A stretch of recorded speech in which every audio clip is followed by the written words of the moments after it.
안녕하세요. 네, 안녕하세요. 이번 시간은 2026년 병오년에 쥐띠분들 나이별로 운기 말씀 부탁드립니다. 일단은 19의 우리 무자생들, 내년에 19이 되죠. 이 무자생들은 내년이 쌍절명의 해예요. 굉장히 많이 안 좋아요. 아홉수이기도 하지만 절명의 운기라서 어떻게 보면 운기 자체는 내년에 병오년이 뭐든지 말도 채찍질을 해서 뛰라고 하는 해고 추진력 있게 움직이는 해고 그래서 굉장히 활발하게 활동성이 굉장히 큰 해이기는 하는데 배움을 넓히고 생각을 깊게 만들어주는 그런 기운은 들어와 있지만 그래서 지식을 조금 더 보충하고 그래서 유학을 가고자 하거나 좋은 학교를 들어가고 하거나 공부를 더 해보려고 하거나 뭐 자격증을 따려고 하거나 이런 마음들이나 이런 기회들은 굉장히 균등하게 잘 주어지는데 우리 19의 무자생들은 내년에 거주지 변경의 기운이 굉장히 강하게 들어와요. 그러면서 절명의 운기하고 부딪히기 때문에 자꾸 주변에서 치고 들어오는 애고로 마음을 잡지 못하게 돼요.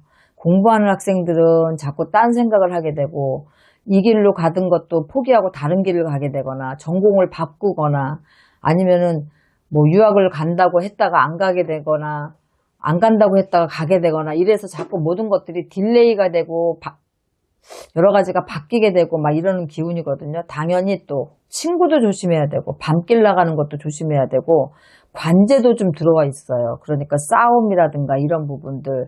그래서 굉장히 수가 사납다. 19의 무자생들은. 특히 이 상문을 안고 태어나는 아이들이 있어요. 19의 무자생 중에. 귀문이 발동하기 때문에 내년에는 여러 가지 일에 휩쓸려서 정말 착실하고 공부 잘했던 아이인데 갑자기 아이가 돌변하는 경우가 생길 거예요. 그래서 19의 무자생들은 내년에 홍수맥이라든가 이런 것들을 좀 해서 넘기거나 아니면 특히 상문을 안고 태어난 아이들은 완전히 뒤바뀌게 되면 홍수맥이로 사실 안 되거든요. 그래서 그런 일이 생기기 전에 미리미리 홍수맥이라도 해서 정초에 맞고 넘어가면 그래도 좀 괜찮지 않을까 생각이 들고 우리 31의 병자생들은 오래된 인연 또 반복되는 관계로 인해서 스트레스가 많은 사람들 이런 모든 것들이 정리되는 시기라고 보시면 돼요. 내년에. 그래서 직장의 또 이동이라든가 팀의 변화 또 내가 하고 있는 직무의 변화 프로젝트에 참여 뭐 이런 걸로 굉장히 새로운 인연들 움직임도 많고 새로운 인연들하고 다시 만나게 되는 그런 해다라고 보시면 되고 약간 내 자신이 업그레이드 된다라고 생각하시면 돼요. 그러니까 당연히 준비가 좀 충분히 돼 있어야 되고 그만큼 또 준비가 부족하면 준비도 해야 되겠죠. 이 결혼이나 연애운 같은 경우 보면 예전 인연하고 조금 정리되는 인연이니까 새로운 인연이 자연스럽게 들어온다고 보시면 되고 좋은 사람을 일단 만나는 운기이긴 해요. 그러니까 그런 자리를 굳이 피하지 마시고 뭐 누가 소개를 시켜준다든가 뭐 그러면은 그런 부분에 있어서 적극적으로 좀 참여해서 내 하는 일도 잘 되고 좋은 인연을 만나게 되면 연애 몇 년 했다가 결혼할 수 있는 운기도 들어오고 그 정도로 좋은 짝을 만날 수 있는 인연이 들어온다라고 보시면 되고 금전의 흐름 같은 경우는 병자생들은 일정하진 않아요. 사실은 들쑥날쑥한데 귀인이 갖고 오는 기회성 꾸준한 거 말고 갑자기 누군가가 물어다 주는 거 갑자기 이 사람 때문에 내가 갑자기 이때 잠깐 피는 거 이런 기회는 들어와 있거든요. 그래서 그런 재물은 있으니까 귀인의 덕을 볼 때는 내가 귀인을 알아봐야지 그걸 잡을 수가 있어요. 귀인인데 모르고 내가 배척을 한다든가 또 귀인이 아닌 악연을 내가 모르고 잡는다든가 그러면 거기에서는 분명히 뭐 성패가 달라질 수가 있기 때문에 조금 내가 무슨 일을 하고자 할 때는 한 번씩 상담을 해보는 것도 좋고 그리고 또 사람을 만나야 돈이 열리니까 일단 활동성 있게 많이 대인관계를 많이 하셔라. 31의 병자생들은. 43세 우리 갑자생들은 인생의 축이 바뀌는 시기다라고 생각하시면 돼요. 내년이.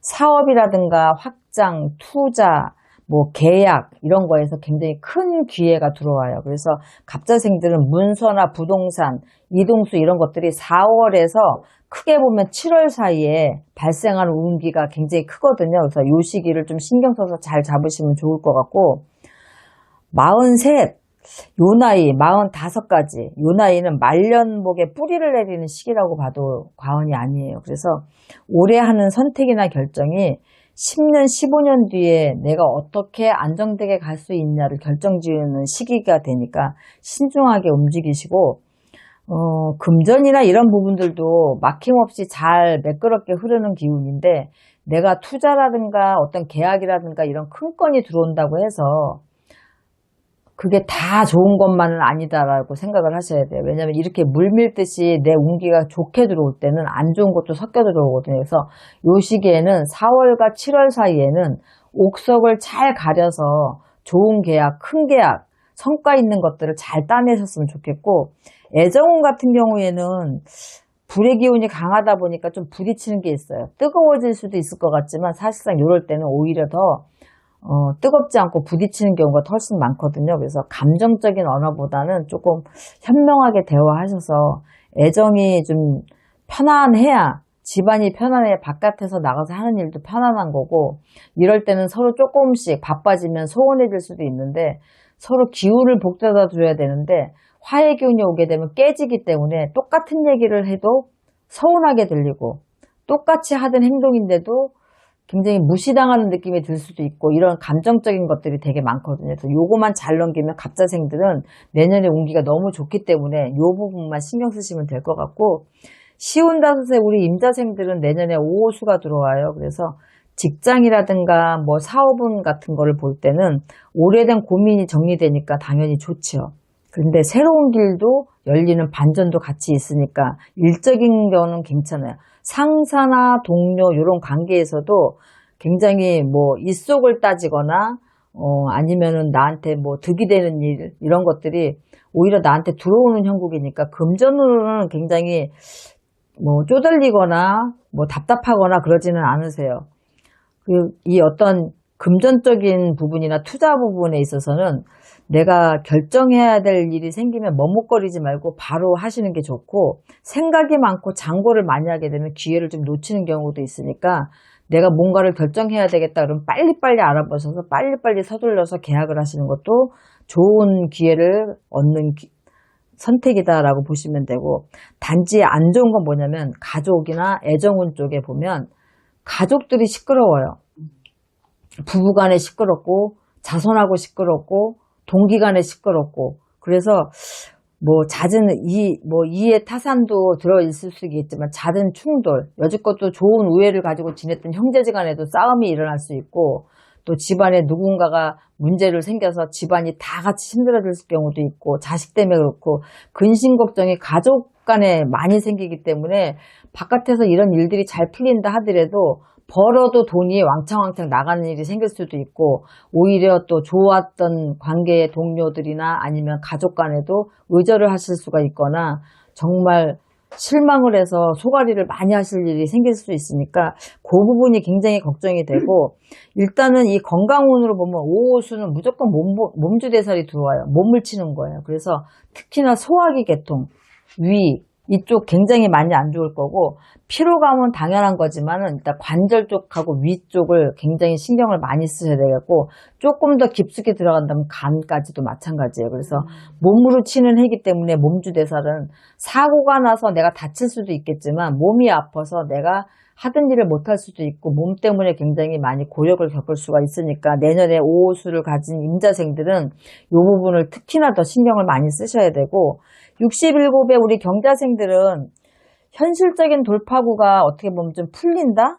열린다? 요런 해라고 보시면 돼요. 그래서 정체되어 있던 부동산이나 이런 것들이 매매가 되거나 하나하나 이전이 되거나 수순대로 풀린다라고 보시면 돼요. 그래서 굳이 욕심내지 않아도 자연스럽게 이루어지니까 크게 너무 막 급하게 내놓고 싸게 판다거나 아니면은 뭐 무리하게 어떤 걸 잡아서 이 상태에서 더 욕심을 낸다든가 이런 것만 안 하시면 크게 문제 없고요.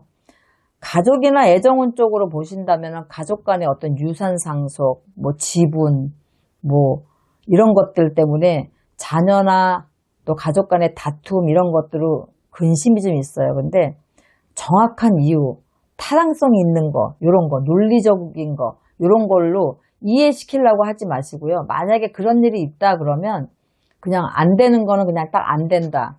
조금 더 아빠나 엄마가 쥐고 있을 거면 쥐고 있을 거다. 니네가 힘들어도 지금은 니네들끼리 한번 견뎌봐라. 이런 식으로 딱 잘라서 이렇게 얘기하시는 게 좋지. 논리 정연하게 어떤 이유를 대거나 이런 것들은 오히려 가족 간에 자녀하고 간에 더 안 좋은 일이 생길 수가 있거든요. 그래서 아니면 그냥 차라리 요 시기에는 정리가 돼도 그냥 가만히 갖고 계시든지 아니면 팔질 말거나 이게 가장 안전하고 건강 쪽으로는 심장이나 혈관 쪽이 굉장히 안 좋아요. 그래서 경자생들은 특별하게 나쁜 게 없어서 건강만 신경 쓰면 돼요. 대체적으로 보면은 이 쥐띠들이 운기는 다시 피어오르는데 가족 간의 다툼하고 건강만 문제가 있어요. 거의가 보면. 70아홉의 우리 무자생 분들은 뭐 자산 이동을 해서 나한테 득이 되는 일들이 생기니까 뭐 지금 내가 굳이나 갖고 가는 여러 개의 문서 중에서 좀 정리할 수 있는 문서가 있다 그러면 그런 것들은 이제 갱신을 해서 조금 더 끌고 가시든지 아니면은 내가 살고 있는 집을 뭐 재정비해서 인테리어를 한다든지 이래서 좀 목돈이 들어갈 일이 생겨도 크게 재산의 변동이나 이런 것들은 크게 없어요. 아홉수라 하더라도. 근데 문제가 뭐냐면 내가 만약에 어떤 것들을 팔아서 그거를 현찰로 가지고 있게 된다 그러면 자식들 모르게 하세요. 알리지 말고. 대립의 기운이 갑자기 막 생기기 시작하면 정신이 없었기 때문에 아홉수에 내 거를 뺏기라는 운기니까 오히려 괜히 말해놓고 어떤 거 처분했다라고 말해놓고 자식들이 다 뜯어가려고 애를 쓰거나 아니면 안 줘서 난리가 나거나 이런 일들이 생기거든요. 그러니까 그런 거는 차라리 매매를 하신다 하더라도 자식들한테 알리지 말고 뭐 하나밖에 없는 집을 판다 그러면 당연히 자식들이 알겠죠. 그런데 그런 게 아니고 살고 있는 집 말고 다른 곳에 있는 것들을 매매해서 처분을 했다 그러면 자식들한테 알리지 않으시는 게 좋겠다. 건강 같은 경우에는 비뇨기과, 개통, 신장 이 부분 조심하셔야 되고 아홉수에는 낙상으로 통해서 몸에 칼을 댈 수도 생기거든요.